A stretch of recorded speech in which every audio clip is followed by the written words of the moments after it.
Salut à tous, je vous salue tous dans le nom puissant de notre Seigneur Jésus-Christ. Bienvenue dans notre enseignement d'aujourd'hui. Aujourd'hui, nous voulons parler du livre de Jean, l'évangile selon Jean. Dans le Nouveau Testament, nous avons 4 évangiles, Matthieu, Marc, Luc et Jean. Et chacun a parlé de Jésus selon que le Saint-Esprit lui a inspiré. Et nous allons entrer en détail et partir de chapitre après chapitre pour comprendre ce grand livre merveilleux qu'est l'Épître de Jean. Aujourd'hui, nous allons parler et expliquer le chapitre 1er du livre de Jean. Je vais lire quelques versets. Jean 1. Au commencement était la parole, et la parole était avec Dieu, et la parole était Dieu. Elle était au commencement avec Dieu. Toutes choses ont été faites par elle, et rien de ce qui a été fait n'a été fait sans elle. En elle était la vie, et la vie était la lumière des hommes. Et je passe au verset 11. Elle est venue chez les siens, et les siens ne l'ont point reçue. Mais à tous ceux qui l'ont reçue, et à ceux qui croient à son nom, elle a donné le pouvoir de devenir enfants de Dieu, lesquels sont nés non du sang, ni de la volonté de la chair, ni de la volonté de l'homme, mais de Dieu.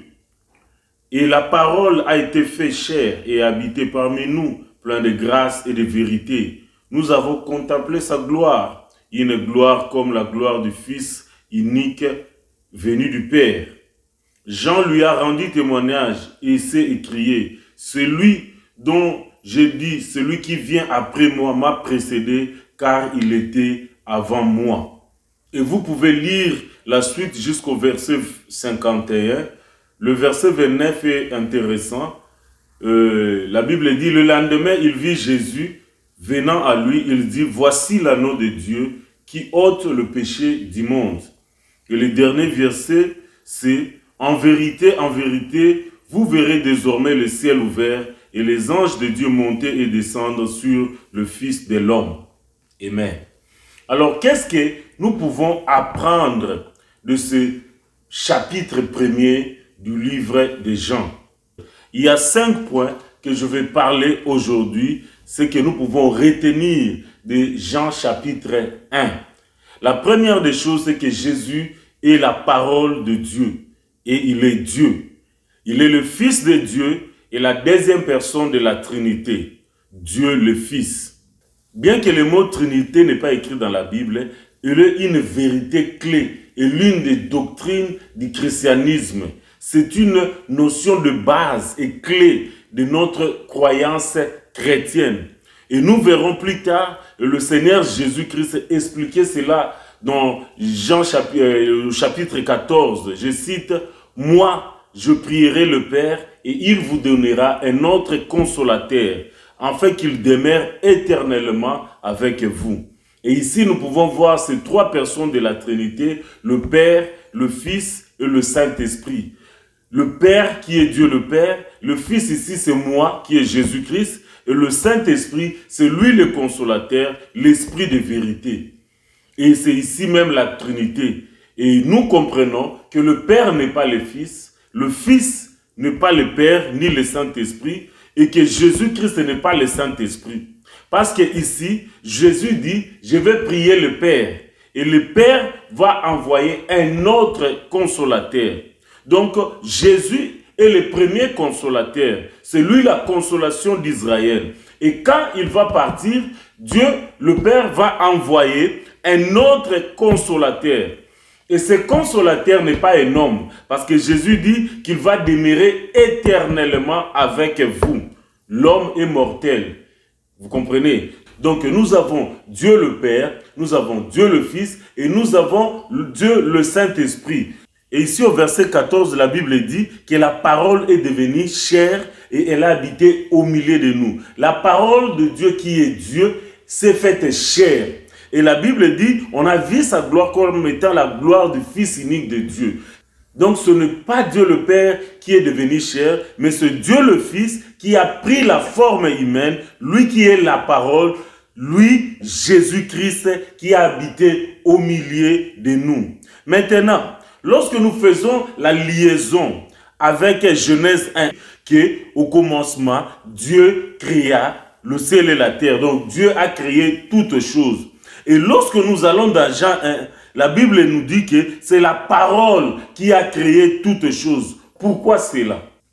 Y a-t-il des contradictions en cela? Non. Pourquoi? Parce que le Père et le Fils sont un. Et quand on ajoute le Saint-Esprit, nous avons 3 personnes en Dieu. Pas 3 dieux, mais 3 personnes en Dieu. Parce que Dieu, God, en définition dans Genèse 1.1, lorsqu'on traduit ça de l'hébreu, ça nous donne Elohim. Elle qui veut dire Dieu, et Elohim, c'est-à-dire la pluralité, c'est-à-dire il y a beaucoup. Oui, cela est correct dans ce sens qu'il y a 3 personnes en Dieu. Voilà pourquoi plus tard il dira, faisons l'homme à notre image, Père, Fils et Saint-Esprit, Elohim. Il n'y a pas 3 dieux, mais 3 personnes en Dieu. Donc, juste aux premières vérités, nous comprenons la notion de la Trinité et du Fils qui est la parole faite chair, habitée avec nous dans la personne de Jésus-Christ. La deuxième vérité, c'est que Jésus-Christ existait bien avant Jean-Baptiste, qui est né physiquement avant Jésus-Christ. Parce que Jean-Baptiste est né 6 mois avant Jésus-Christ. Mais ici, Jean dit que Jésus-Christ est venu avant lui. Il a rendu le témoignage de dire que celui qui vient après moi a existé avant moi. Parce que Jésus-Christ est Dieu et il existe pour toujours. Il disait « je suis », c'est-à-dire « I am », c'est-à-dire celui qui existe pour toujours. D'éternité en éternité, il est Dieu. Il est Emmanuel, Dieu avec nous. Donc Jésus a toujours existé. La troisième des vérités que nous apprenons dans les premiers chapitres de Jean, c'est que Jésus-Christ est le Fils de Dieu qui est venu avec la grâce et la vérité. Et non pas comme Moïse qui est venu avec la loi. Et il a manifesté sa gloire comme étant la gloire du Fils unique de Dieu. Ici, il y a un parallélisme entre ce que le Père a fait avec Moïse au peuple d'Israël et ce que Jésus fait avec nous. Parce que Dieu a délivré Israël de l'esclavagisme d'Égypte. Et Israël, après la délivrance, ils ont traversé la mer Rouge. Et après cela, ils ont entré dans le désert pour s'acheminer dans la terre promise. Et vous vous rappelez que leur délivrance était faite le jour de la Pâque, lorsque l'agneau devait être tué et le sang mis à toutes les portes des maisons d'Israël. Et c'est ce jour-là que la délivrance a été faite. Et cela, c'est de la même manière qui se passe exactement avec nous, avec ce que Jésus-Christ a fait. Parce que Jésus-Christ, c'est notre agneau, l'agneau pascal, qui a été sacrifié pour notre délivrance. Son sang a coulé pour que nous soyons libres. Et ce sang-là, c'est qui a ôté cette mire de séparation qui était entre nous et Dieu. Parce que le sang de Jésus ôte le péché du monde. Donc, il nous a délivrés de l'esclavagisme de Satan, du péché et du monde.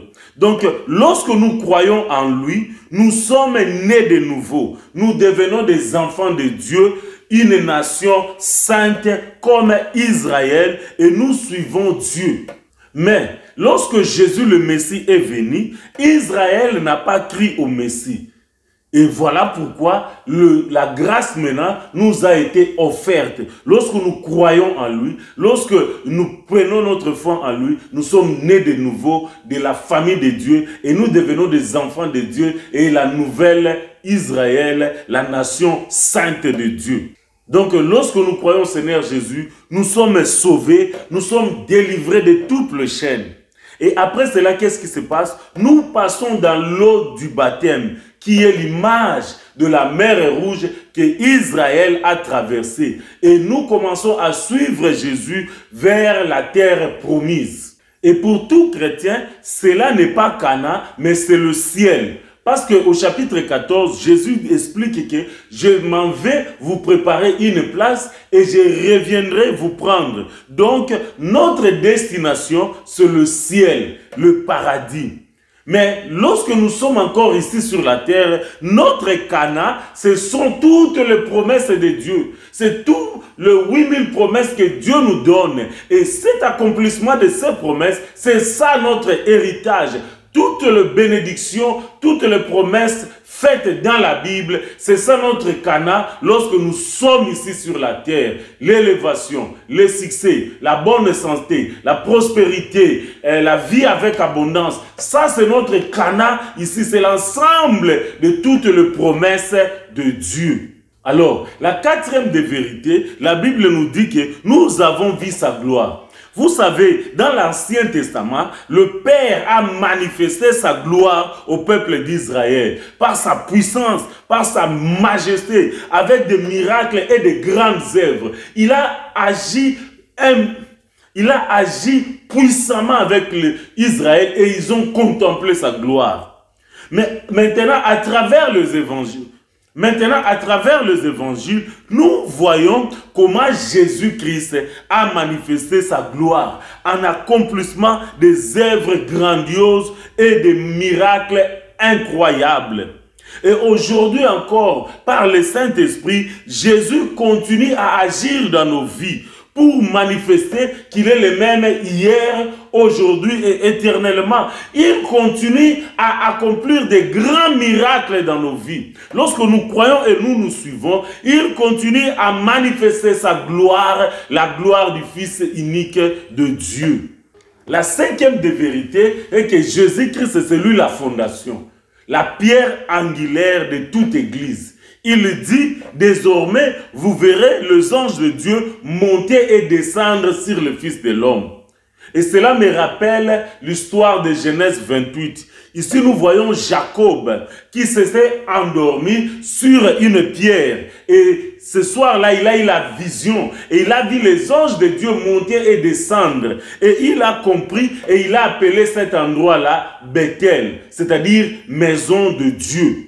Donc, la véritable maison de Dieu, c'est là où Jésus-Christ est la pierre angulaire. Jésus-Christ égale la parole de Dieu. Donc, la véritable église est construite, est bâtie et est fondée sur la parole de Dieu. C'est la parole de Dieu qui est la fondation de cette église et c'est la parole de Dieu qui construit cette église. La véritable église n'est pas construite sur des philosophies d'hommes, sur la sagesse humaine, sur l'intelligence artificielle ou les traditions et les coutumes. Non, la véritable église est construite sur la parole de Dieu qui est Jésus-Christ. Et c'est là qu'il y a le mouvement des anges. Lorsque les anges montent, ils amènent les prières. Lorsqu'ils descendent, ils amènent l'exaucement. C'est là où il y a le mouvement des anges. C'est là où il y a Dieu agir avec puissance. Parce que Jésus a dit, là où 2 ou 3 sont réunis à mon nom, je suis là. Vous comprenez? Donc la véritable église est bâtie sur Jésus-Christ qui est la fondation. Ça, c'est pour le chapitre 1. Prochainement, nous irons au chapitre 2 et nous allons encore comprendre beaucoup de vérités et beaucoup de choses que Dieu nous a réservées. Si vous avez des questions, ne manquez pas à les poser. Partagez cette vidéo et Dieu va vous bénir. Je suis le pasteur Tony Lokemba. Que la grâce divine repose sur vous. Soyez bénis. Amen.